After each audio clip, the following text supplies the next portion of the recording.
नमस्कार। Genius science में आप सबका बहुत बहुत स्वागत है। मैं हूं संजीव सिरसाट और आप देख रहे हैं जीनियस साइंस। बच्चों, दोस्तों, पेरेंट्स, सब लोगों को मैं अभी यहां बताना चाहता हूं कि आज के इस वीडियो में अब हम पढ़ने वाले हैं elastic constants and their relations. इसके पहले जो वीडियो हमने लिया था उसमें हमने stress, strain, Hooke's law, elastic limit, इसके बारे में मैंने बहुत अच्छी तरह से आपको बताने की कोशिश की थी। लेकिन अभी जो हम यहाँ पढ़ रहे हैं ये हम इलास्टिक कांस्टेंट्स यानी कि elastic constant and their relations, इसके बारे में अभी हम पढ़ रहे हैं। ओके,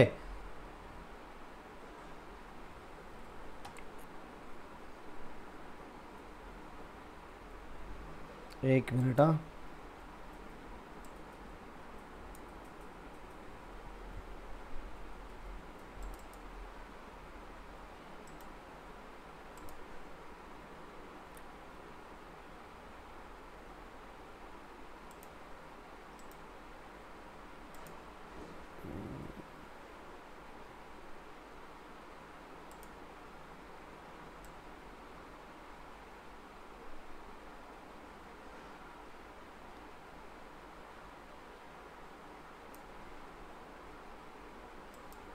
थोड़ा सा कपड़े का कलर बदलते ही पूरा ये चेंज हो जाता है। ओके, चलो, अब तो नहीं ना कुछ। मैं तो देखने में बहुत खराब लगता है।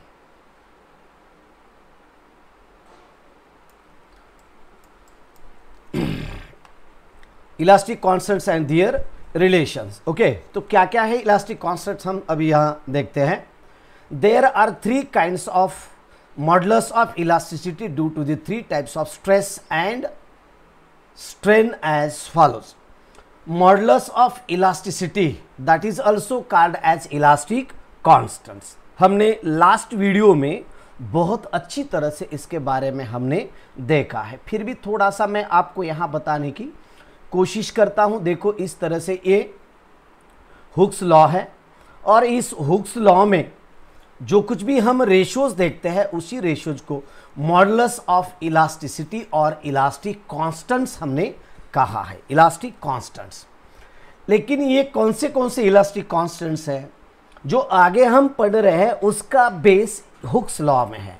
इन सब का बेस यानी कि आगे जो कुछ भी हम थ्री कांस्टेंट्स पढ़ने वाले, modulus of Young's modulus, modulus of rigidity and bulk modulus, ये तीन कांस्टेंट्स है और ये तीन मॉडुलस है। लेकिन ये तीनों का भी बेस इस हुक्स लॉ में है। हुक्स लॉ ने क्या कहा है? With in elastic limit, elastic limit के पहले stress is directly proportional to strain, stress is directly proportional to strain है, ऐसा कहा है। अगर हम रिलेशन लेते हैं तो स्ट्रेस डिवाइडेड बाय स्ट्रेन है। ये रहा, stress divided by strain is equals to constant and that constant is called as elastic constant। बराबर है ना? ये जो कांस्टेंट है, ये कांस्टेंट बोले तो कौन सा कांस्टेंट है? इलास्टिक कांस्टेंट है। ओके, तो ये इलास्टिक कांस्टेंट उनका एक रेशो यानी कि हर एक के लिए अलग होता है, बदलता है, बदल जाता है। वो किस तरह से, वो तो आगे मैं आपको बताने वाला हूं। तो इस तरह से the ratio of stress to strain, modulus of elasticity, modulus of elasticity। देखो और एक बार, modulus of elasticity means modulus of elasticity or elastic constant। the ratio of stress to strain is equals to modulus of elasticity। इस तरह से है, the ratio of modulus of elasticity is the stress to strain ratio है। Okay, और इसके आधार पर हम different modulus, हम तीन मॉडुलस लर्न करने वाला है। लेकिन कैसे है वो? देखो, स्ट्रेस डिवाइडेड बाय स्ट्रेन है, जो लॉन्गिट्यूडिनल है ना, longitudinal stress and longitudinal strain, इन दोनों का अगर हम रेशो लेते हैं तो that ratio is called as Young's modulus. शुरू में जैसे आपको सीक्वेंसली आपको देखना होगा, stress, strain, longitudinal stress divided by longitudinal strain, bulk stress divided bye bulk strain, shear stress divided bye shear strain. ये तीन इलास्टिक कांस्टेंट्स है। चलो थोड़ा सा इंट्रोडक्शन मैंने दे दिया, आगे मैं डिटेल आपको बता दूंगा। जिंदगी में कभी नहीं भूलोगे, जब तक मैं हूं तब तक आपको टेंशन लेने की जरूरत नहीं है। ओके चलो, इलास्टिक कांस्टेंट ये तो मैंने आपको बता दिए थे, लेकिन इनका बेस भी मैंने बता दिया। यंग्स मॉडुलस, इसके बाद बल्क मॉडुलस, और इसके बाद मॉडुलस ऑफ रिजिडिटी है, मॉडुलस ऑफ रिजिडिटी। ओके, तो आगे किस तरह से है, देखो ये देखो इस तरह से है। तो हम पहले देखते हैं यंग्स मॉडुलस। तो यंग्स मॉडुलस कैसा है, किस तरह से, इसके बारे में हम देखते हैं। तो पहला देखो यंग्स मॉडुलस। तो यंग्स मॉडुलस में क्या है, define Young's modulus, obtain an expression for Young's modulus of the material of a wire. और एक बार, define Young's modulus, obtain an expression for Young's modulus of a material of a body. एक material है, एक body है, उसका Young's modulus हमें देना है, मेजर करना है, मेंशन करना है। तो किस तरह से, Young's modulus of material of a wire. एक मटेरियल है और उस मटेरियल का हमने कुछ वायर लिया है, वायर बनाया है।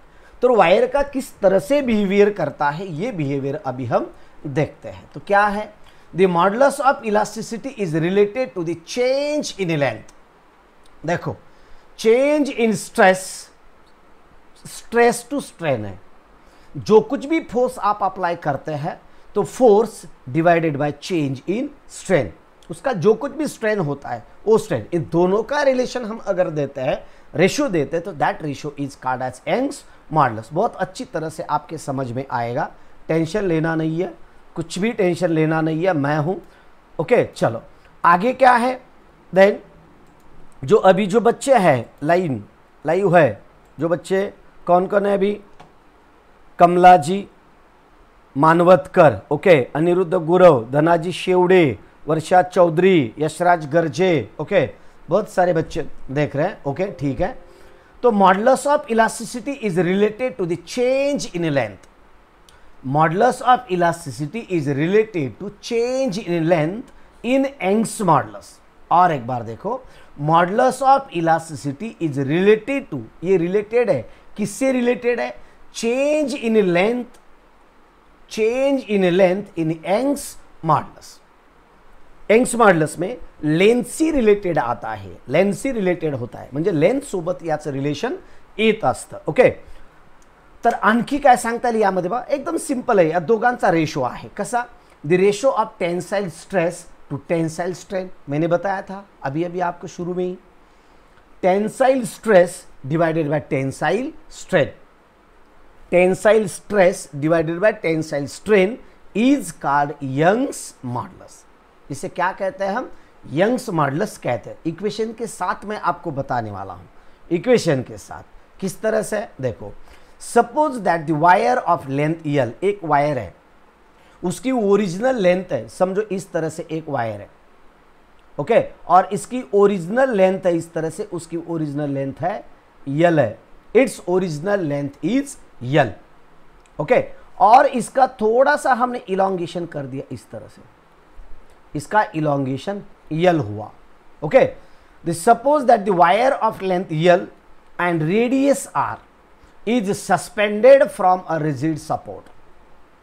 एक रिजिड सपोर्ट का हमने इस तरह से वायर को क्या किया, सस्पेंड किया। और एक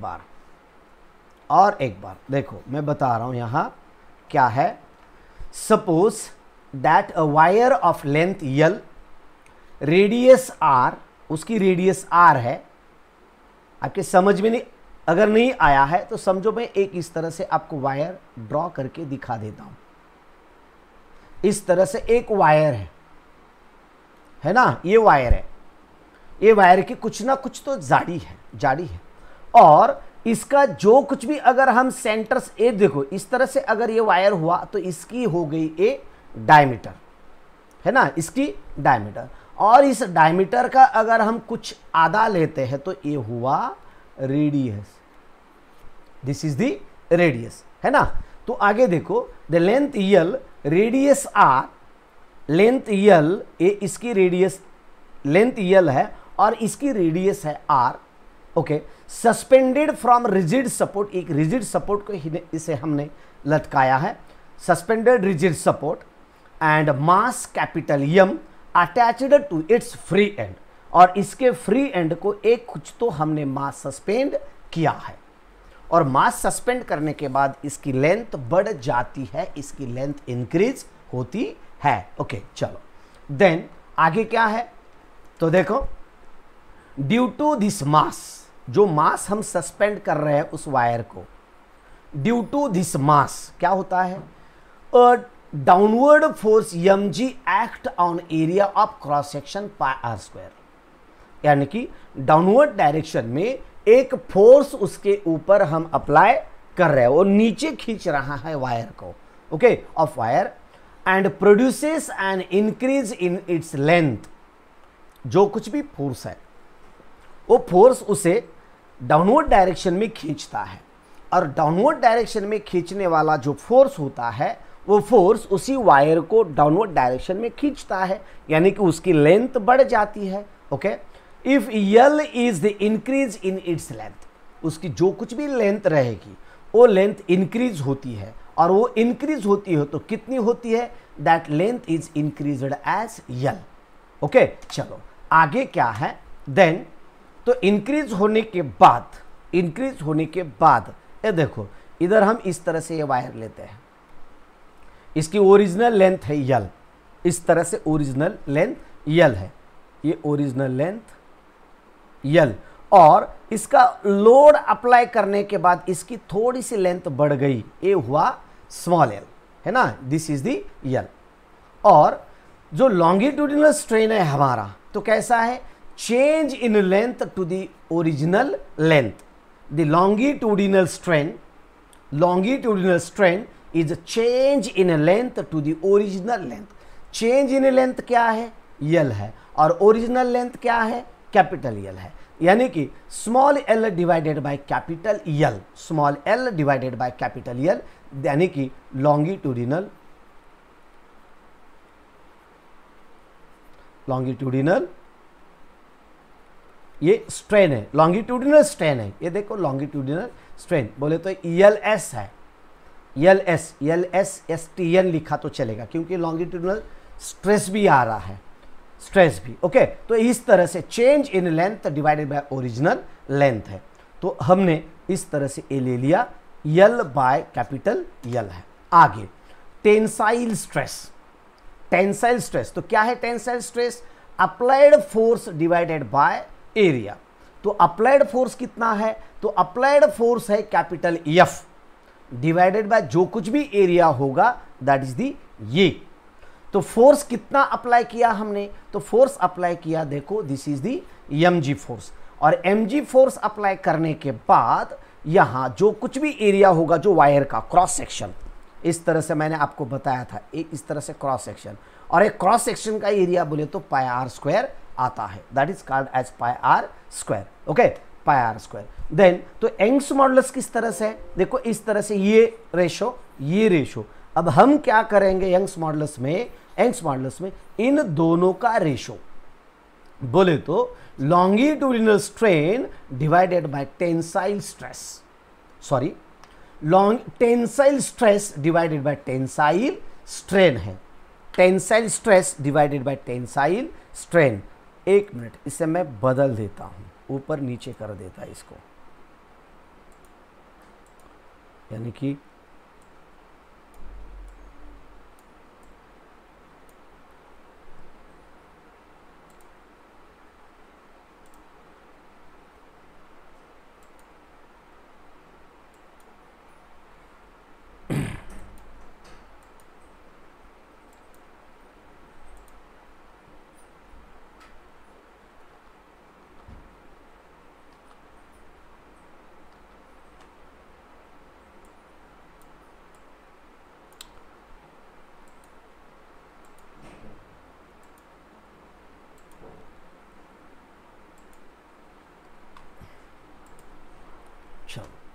तो इस तरह से tensile stress divided, tensile stress बोले तो मास यानी कि force divided by area, okay. और उसके बाद 10 लॉन्गिट्यूडिनल स्ट्रेन, लॉन्गिट्यूडिनल स्ट्रेन, और वो भी कितना है, this one is the change in length divided by original length, ये भी लॉन्गिट्यूडिनल स्ट्रेस, लॉन्गिट्यूडिनल स्ट्रेस इस तरह से। तो दोनों का अगर हम रिलेशन देते हैं तो यंग्स मॉडुलस का क्या आता है, तो tensile stress divided by tensile strain, वही तो है टेंसाइल स्ट्रेन, टेंसाइल स्ट्रेस, ये टेंसाइल स्ट्रेस, और इसे भी लॉन्गिट्यूडिनल स्ट्रेन, इसके बजाय हम इसका टेंसाइल स्ट्रेस भी कह सकते हैं, टेंसाइल स्ट्रेन भी कह सकते हैं इसे, लॉन्गिट्यूडिनल के बजाय टेंसाइल स्ट्रेस भी, ओके।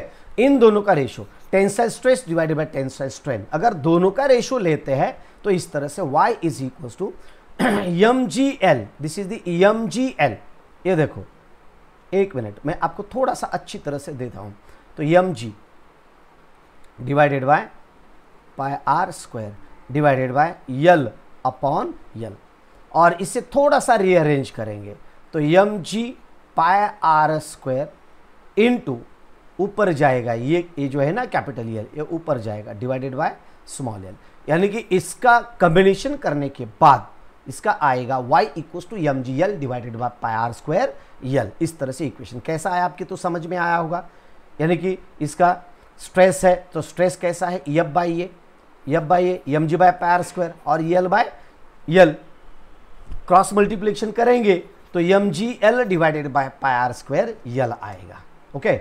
और इसके बाद देखो Young's modulus is a property of solid only, Young's modulus आपको खाली सॉलिड में देखने को मिलता है, only in solid, that is it, that's we doesn't observe it in liquid gases, only it is in solid, it is only in solid, okay. Liquids and gases do not have Young's modulus, liquid and gases में Young's modulus नहीं रहता, and they do not possess because वो क्यों नहीं, उनमें आपको क्यों नहीं देखने को मिलता, क्योंकि उन्हें लेंथ नहीं होती, यानी कि उनमें किसी टाइप की लेंथ नहीं होती, they do not possesses length, okay. और आगे देखो then laws of elongation, laws of elongation कैसे कैसे, elastic constant and their relation में लॉज ऑफ इलोंगेशन के लॉज है, ये लॉज मैं आपको बता देता हूं एक एक लॉज, यानी कि कौन सी टर्म अप्लाई करने के बाद क्या इलोंगेशन होता है, किस तरह से इलोंगेशन होता है, कौन सी चीज इंक्रीज कौन सी चीज डिक्रीज होने की वजह से इलोंगेशन पे किस तरह से इफेक्ट करता है, किस तरह से फर्क होता है, ये फर्क अभी हम यहां देखने वाले हैं। देखो the elongation of wire is directly proportional to original length, देखो elongation of wire is directly proportional, elongation of wire, wire का इलोंगेशन क्या है, directly proportional to the original length, बराबर है ना। इलोंगेशन ऑफ वायर, वायर का जो कुछ भी इलोंगेशन होगा समझो ये स्मॉल इलोंगेशन है, और ये किसके ऊपर डायरेक्टली प्रोपोर्शनल है, directly proportional to the original length, original length, यानी कि जितनी ओरिजिनल लेंथ होगी उतना ही उसका इलोंगेशन होगा। कैसा होगा मैं एग्जांपल देके बता देता हूं, समझो एक वायर है और उस वायर की लेंथ खाली समझो एक वायर है, मैंने आपको बता दिया वायर का लेंथ है खाली 4 मीटर वायर है, 4 मीटर वायर है, और 4 मीटर वायर का उसके ऊपर हम कुछ टेंशन अप्लाई कर देते हैं तो उसका लेंथ बढ़ेगा, समझो 1 मीटर से उसकी लेंथ बढ़ेगी। एक वायर है 4 मीटर की वायर है, उसके ऊपर हमने फोर्स अप्लाई किया, उसे सस्पेंड किया, उसके ऊपर फोर्स अप्लाई किया, फोर्स अप्लाई करने के बाद उसका इलोंगेशन हुआ 1 मीटर से, 1 मीटर से, यानी कि उसकी ओरिजिनल लेंथ है यल 4 मीटर और इलोंगेशन स्मॉल यल हुआ 1 मीटर, ठीक है। अब दूसरा एग्जांपल बता देता हूं, दूसरा समझो एक वायर है, उस वायर की लेंथ है खाली आधा मीटर है, और उसको हम थोड़ा सा इसे यानी कि ये वायर को जितना लोड हमने सब अप्लाई किया था उतना ही लोड उसी 1/2 मीटर वायर को हम अप्लाई कर रहे हैं, लेकिन उसका जो इलोंगेशन है वो इलोंगेशन ये वायर यानी कि ए वायर और ये बी वायर है, ए वायर का जितना इलोंगेशन हुआ उतना ही इलोंगेशन बी वायर का हो सकता है क्या, हो सकता है क्या, कभी नहीं होगा। क्यों नहीं होगा? क्योंकि इसकी ओरिजिनल लेंथ ही कम है, तो इलॉन्गेशन ज़्यादा कैसे बढ़ेगा? इलॉन्गेशन ज़्यादा नहीं बढ़ सकता। यानी कि ½ मीटर इसकी अगर लेंथ है तो इसकी समझो ज़्यादा से ज़्यादा ½ मीटर इसकी लेंथ बढ़ेगी, ज़्यादा से ज़्यादा 1 मीटर तो नहीं बढ़ेगी इसकी। यानी कि जितना ओरिजिनल लेंथ है उतना उसका इलॉन्गेशन डायरेक्टली डिपेंड करता है। इलॉन्गेशन अगर ज़्यादा, यानी कि ओरिजिनल लेंथ अगर ज़्यादा है तो इलॉन्गेशन भी ज़्यादा बढ़ेगा। ओके, देखो आगे का point, the elongation of wire is directly proportional to the stretching force. जितना आप उसे स्ट्रेच कर रहे हो, समझो उसके ऊपर आप कम फोर्स अप्लाई कर रहे हैं, अगर कम फोर्स अप्लाई कर रहे हैं तो कम इलॉन्गेशन होगा, अगर ज़्यादा फोर्स अप्लाई कर रहे हैं तो ज़्यादा इलॉन्गेशन होगा। ओरिजिनल लेंथ अगर ज़्यादा है तो इलॉन्गेशन भी ज़्यादा होगा, ओरिजिनल लेंथ अगर कम है तो इलॉन्गेशन भी कम होगा। यानी कि हम जिस तरह से उसके ऊपर फोर्स अप्लाई कर रहे हैं उसी तरह से उसका इलॉन्गेशन होता है ना, उसी तरह से इलॉन्गेशन होता है। ओके, इलास्टिक लिमिट के बारे में मैंने आपको बता दिया है। इलास्टिक लिमिट में भी अगर किसी की मर्यादा ही कम है तो उससे हम काम ज़्यादा नहीं दे सकते। एक छोटा सा एग्जांपल बता देता हूँ, जितना फोर्स है यानी कि उसकी कैपेसिटी जितनी है उतना ही वो इलॉन्गेशन दिखाएगा, उतना ही इलॉन्गेशन दिखाएगा। एक समझो हमने क्या किया, एक एडवर्टाइज आती थी पुराने काल में, एक शायद मुझे लगता है कि वो एक 7-8 साल पहले एक एडवर्टाइज आती थी, पेपर पे एडवर्टाइज आती थी। और वो एडवर्टाइज में क्या था, एक साइकिल मैन साइकिल के ऊपर बैठ के एक जगह से दूसरे जगह जाता है और साइकिल पे अपने खेती का बहुत सारा बोझ वो साइकिल पे लगा देता है और साइकिल चला के वो घर पे जा रहा होता है। और उसके माउथ के पास इस तरह से कुछ तो एक दिखा के ऐसा कुछ तो दिखाया जाता था कि वो कह रहा, क्या कहता था वो, कि ये एक छोटी truck, this is also a truck, this is also a small truck, ये एक छोटी ट्रक है, ऐसा वो कहता था। यानी कि उसके माउथ के ऊपर एक कॉल आउट दिखाया जाता था। लेकिन एक्चुअली में देखो, रियलिटी में देखो, अगर ट्रक का पूरा माल अगर हम साइकिल के ऊपर रखेंगे तो साइकिल रहेगी क्या, उसका चिप्स बन जाएगा। साइकिल की एक मर्यादा होती है, उसकी एक लिमिट होती है, लिमिट से ज़्यादा अगर हम उसके ऊपर लोड डाल देते हैं तो वो साइकिल नहीं रहेगी, तो एक खाली चिप्स बन जाएगी, जो अभी मैंने आपको बताया। उसी तरह से है, अगर वायर ही छोटी है तो उसका इलॉन्गेशन कहाँ से ज़्यादा होगा। अगर फोर्स ही कम है तो इलॉन्गेशन कैसा ज़्यादा रहेगा, नहीं रहेगा। यानी कि लॉज ऑफ इलॉन्गेशन बता रहा हूं मैं, इलॉन्गेशन किसके ऊपर डिपेंड करता है। देखो next, the elongation of wire is inversely proportional to the cross sectional area of the wire. Cross section area, the elongation of wire is inversely proportional, elongation of wire is inversely proportional to the cross sectional area of wire। बराबर है ना, समझ में आ रहा है क्या? अगर wire का क्रॉस सेक्शनल एरिया अगर ज्यादा है तो इलॉन्गेशन कम होता है, और अगर क्रॉस सेक्शनल एरिया कम है तो उसका इलॉन्गेशन ज्यादा होता है, वो उसकी लेंथ ज्यादा बढ़ती है।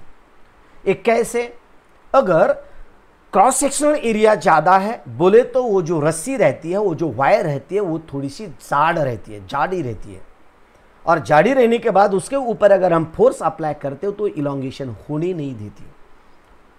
यानी कि आपको मालूम है, जो वेल में से, यानी कि किसी में वेल की, यानी कि किसी में कुएं से अगर आपको पानी निकालना है तो पानी निकालने के लिए जो हम रस्सी इस्तेमाल करते हैं, वो रस्सी अगर बहुत ही छोटी रहेगी, अगर उसे हम घड़ा लटकाएंगे पानी भरने के लिए तो थोड़ी ऊपर आते ही वो रस्सी टूट जाएगी। वो जो कुछ भी आप स्ट्रिंग यूटिलाइज कर रहे हैं, इस्तेमाल कर रहे हैं, वो टूट जाएगी।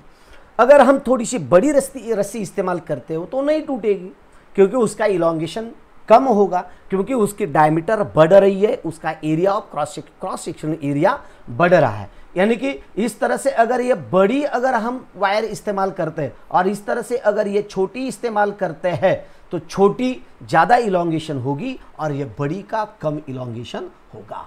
इसलिए ये देखो यहाँ बता, elongation of wire is inversely proportional to the cross sectional area of wire. Cross sectional area of wire, उसी वायर का एक क्रॉस सेक्शनल एरिया होता है। ओके चलो, then the L is inversely proportional to A, बराबर है ना, L is inversely proportional to A है। अगर L is inversely proportional to A है तो देखो L is inversely proportional to ये बोले तो क्या है, तो that A is equal to pi R square, A is equal to pi R square, यानी कि L is inversely proportional to pi R square है। और ये तो मालूम है आपको, ये जो पै है ना, ये पै तो कांस्टेंट वैल्यू है, तो L is inversely proportional to R square, L is inversely proportional to R square, यानी कि उसकी रेडियस जितनी ज्यादा, अगर ये रेडियस ज्यादा है डिनोमिनेटर में तो इसका जो लेंथ आएगा इलोंगेशन ये बहुत कम आएगा। अगर ये रेडियस कम है तो L की वैल्यू ज्यादा आएगी, यानी कि इलोंगेशन ज्यादा आएगा। ओके, तो इस तरह से ओके तो इसके बाद हम आगे का देखते हैं, the elongation of wire is inversely proportional to the Young's modulus. elongation of wire, the elongation of wire is inversely proportional to the Young's modulus। Young's modulus के क्यों यंग्स मॉडुलस के इनवर्सली प्रोपोर्शनल है? अभी मैंने आपको बताया था, ये जो फार्मूला जो मैंने आपको दिया था, क्या था formula? y is equals to mg small l divided bye,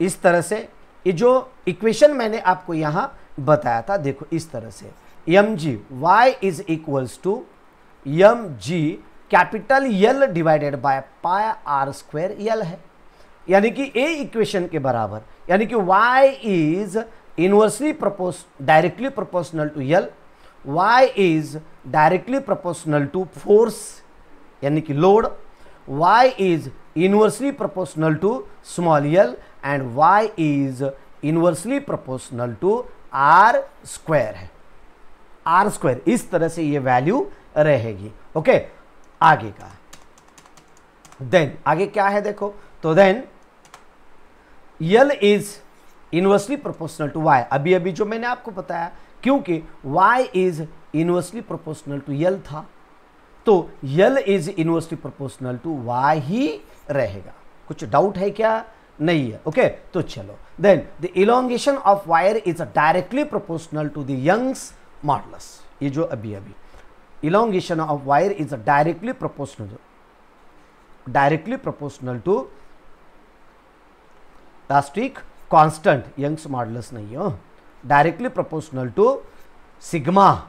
okay, और ये जो है ये रेशो है, किस तरह से है मैं आगे आपको बताने वाला हूं। ओके, तो यहां देखते हैं अभी हम बल्क मॉडुलस। तो क्या है बल्क मॉडुलस? अभी हमने यंग्स मॉडुलस पढ़ा है, तो अभी हम क्या देख रहे हैं? Bulk modulus. तो बल्क मॉडुलस का क्या फॉर्म आता है देखो, define the bulk modulus, obtain an expression for the bulk modulus of the material of a wire। अब ये देखो, अभी हमने जो यंग्स मॉडुलस देखा, यंग्स मॉडुलस में क्या देखा? स्ट्रेस डिवाइडेड बाय स्ट्रेन देखा, स्ट्रेस डिवाइडेड बाय स्ट्रेन। उसी तरह से यहां भी स्ट्रेस डिवाइडेड बाय स्ट्रेन है, स्ट्रेस डिवाइडेड बाय स्ट्रेन है, लेकिन कौन सा? Volume stress divided by volume strain है, volume stress divided by volume strain. तो उसका अगर जो रेशो आता है, that ratio is called as bulk modulus, उसी रेशो का हम बल्क मॉडुलस कहते हैं। The modulus of elasticity is related to the change in volume, change in volume is the bulk modulus, change in volume is the bulk modulus है। देखो और एक बार, modulus of elasticity is related to change in volume, change in volume is the bulk modulus. Change in volume में जो कुछ भी बदल होता है वो, और अप्लाई किए वाला फोर्स, इन दोनों का रिलेशन है। किस तरह से? The ratio of volume stress to volume strain, the ratio of volume stress to volume strain, that is called as bulk modulus. अभी अभी आपको बताया था, volume stress divided by volume strain, इन दोनों का रेशो है। ओके, तो किस तरह से आएगा देखो, then suppose that the body of volume V is subjected to an additional force, additional pressure dP। और एक बार देखो, suppose that the body of volume V, suppose that a body of volume V, एक समझो एक body है, उसका volume V है, इज सब्जेक्टेड टू, उसे हमने फोर्स अप्लाई किया, subjected to an additional pressure, कितना है वो, that additional pressure is the DP, यानी कि पहले से प्रेशर है लेकिन थोड़ा सा हमने बढ़ा दिया, बढ़ाने के बाद वो कितना हो गया, DP. Okay, then the increase in pressure will produce the decrease in its volume. Increase in pressure, उसका जब प्रेशर इंक्रीज होता है,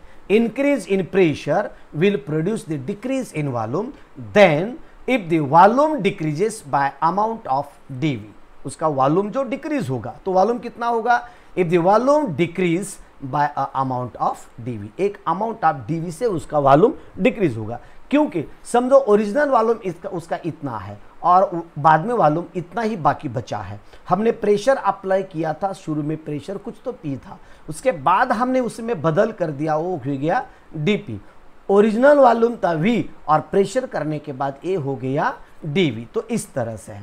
okay, then the volume strain, आपको मालूम था शुरू में दिया है, volume strain is equals to change in volume DV divided by original volume V है। चेंज इन वॉल्यूम, देखो change in volume DV divided by original volume V है, इन दोनों का रेशियो। उसी तरह से आगे हम बता देते हैं वॉल्यूम स्ट्रेस के बारे में। वॉल्यूम स्ट्रेस, तो ये देखो वॉल्यूम स्ट्रेस है, तो वॉल्यूम स्ट्रेस क्या है, change in pressure that is the DP. जो कुछ भी शुरू में प्रेशर होता है वो प्रेशर बदलता है और प्रेशर चेंज होने के बाद वो डीपी। अभी हम क्या करेंगे, इन दोनों का रेशियो दे देते हैं। अगर इन दोनों का रेशियो हम लिखते हैं तो इस तरह से bulk modulus is equals to volume stress divided by volume strain है। Volume stress divided by volume strain है। Okay, volume stress divided by volume strain. Then तो आगे क्या आएगा देखो, then the K is equals to dP by dV. क्या है, that K is equals to dP by dV. इस तरह से डीपी क्या है, के इज इक्वल्स टू डीपी, और ये जो है ना ये सेपरेटली लिख रहे हैं हम यहाँ separately, that is the DV by V है। और इसे थोड़ा सा हम क्रॉस मल्टीप्लिकेशन करेंगे तो ये इस तरह से आएगा, क्या, के is equals to V into DP by DV आएगा, डीपी बाय डीवी। तो DP by DV that is the change in pressure divided by change in volume है। ओके, तो इस तरह then bulk modulus is possessed by solid, liquid and gases. Solid, liquid and gases में इस तरह से bulk modulus आपको देखने को मिलता है। लेकिन Young's modulus observe only in solids. Young's modulus आपको खाली सॉलिड में देखने को मिलता है, लेकिन बल्क मॉडुलस आपको सॉलिड, लिक्विड एंड गैसेस में देखने को मिलता है। ओके, तो इस तरह से ये रहा बल्क मॉडुलस। ओके, क्या है, bulk modulus is possessed by solid, liquid and gases. और इसके बाद the reciprocal of bulk modulus is called as compressibility. Compress होने की उसकी ability that is called as compressibility, उसे हम कंप्रेसिबिलिटी कहते हैं। ओके, और इसके आगे का पॉइंट क्या आता है देखो, then the unit of bulk modulus is MKS। MKS में ओके MKS, और उसके मीटर, किलोग्राम एंड सेकेंड। और इसके बाद ये देखो न्यूटन पर मीटर स्क्वायर। MKS में क्या है, न्यूटन पर मीटर स्क्वायर, और CGS में क्या आता है, डाइन पर स्क्वायर सेंटीमीटर। डाइन बोले तो ये जो न्यूटन है ना, MKS में न्यूटन कहते हैं और CGS में उसे डाइन कहते हैं। उसके बाद मीटर है, मीटर MKS में है और CGS में क्या आता है, ये सेंटीमीटर स्क्वायर आता है। इस तरह से then the dimensions of bulk modulus are same है, एक ही dimension, m⁻1, l⁻⁻1, l⁻⁻1 and t⁻⁻2 है, ये डायमेंशंस है। Okay, mass, length and time, ये देखो मास, लेंथ एंड टाइम, नहीं तो आप कंफ्यूज हो जाओगे। m बोले तो मीटर, l बोले तो लेंथ और t बोले तो that t is called as temperature. ऐसा भी आप इमेजिन कर सकते हैं, गलत हो सकता है ये। तो m is called as, this is one is the mass, this l is the length and t is the time. तो इसमें हम मास मेजरमेंट करते हैं इसके मदद से, यानी कि जो कुछ भी है टर्म, फिजिकल क्वांटिटी है, उसमें जो कुछ भी यूनिट आते हैं तो उसमें मास है, यानी कि MKS में अगर है वो किलोग्राम रहेगा। उसके बाद इसके मदद से अगर आप यूनिट लिखना चाहते तो बहुत अच्छी तरह से यूनिट लिख सकते हैं। ये देखो मास है, मास बोले तो ये हुआ किलोग्राम।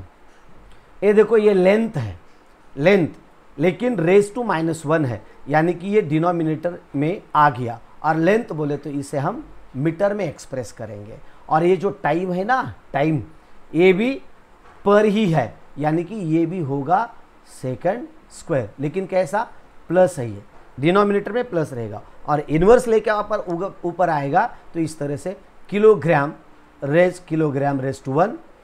उसके बाद ये देखो मीटर रेज टू -1 और सेकंड रेज टू -2, किलोग्राम पर मीटर पर सेकंड, इस तरह से ये होता है। अगर इसके जरिए अगर आप यूनिट करते हैं तो okay, then it is also called as coefficient of volume elasticity. इसे भी क्या कहते हैं हम, कोएफिशिएंट ऑफ वॉल्यूम इलास्टिसिटी। इस तरह से ये पॉइंट आता है। ओके, तो ये रहा हमारा बल्क मॉडुलस। और कंप्रेसिबिलिटी की डेफिनेशन मैं दे रहा हूं, देखो compressibility, the reciprocal of bulk modulus. Bulk modulus का रेसिप्रोकल अगर आप लेते हैं तो बल्क मॉडुलस का रेसिप्रोकल, बल्क मॉडुलस हम कौन से सिंबल से रिप्रेजेंट करते हैं, कैसे रिप्रेजेंट करते हैं। लेकिन अगर आप इसका रेसिप्रोकल लेते हैं, इस तरह से रेसिप्रोकल लेते हैं, तो रेसिप्रोकल लेने के बाद आपको इस तरह से ये वैल्यू आएगी, that is called as compressibility. देखो, the reciprocal of bulk modulus of material of a body is called compressibility. उसे क्या कहते हैं हम, कंप्रेसिबिलिटी कहते हैं, that is called as compressibility. ये देखो, compressibility is equals to 1 upon bulk modulus. Bulk modulus का रेसिप्रोकल, बल्क मॉडुलस का रेसिप्रोकल ये 1 अपॉन है। यहाँ की लाइन थोड़ा सा सॉफ्टवेयर में चेंज करते वक्त निकल गई, मुझे ध्यान में नहीं आया। तो इसे कंप्रेसिबिलिटी हम बीटा से मेजर करते हैं, बीटा से इंडिकेट करते हैं। तो that beta is equal to 1 upon K है, that beta is equal to 1 upon K. Okay, तो then the SI unit is the square metre per newton. क्यों? क्योंकि बल्क मॉडुलस का क्या है, न्यूटन पर स्क्वायर मीटर। बल्क मॉडुलस का क्या है, के का क्या है, इस तरह से देखो ये क्यों आता है, तो 1 अपॉन न्यूटन पर मीटर स्क्वायर है। अगर इसका अगर आप क्रॉस करेंगे तो मीटर स्क्वायर पर न्यूटन ही आएगा ना।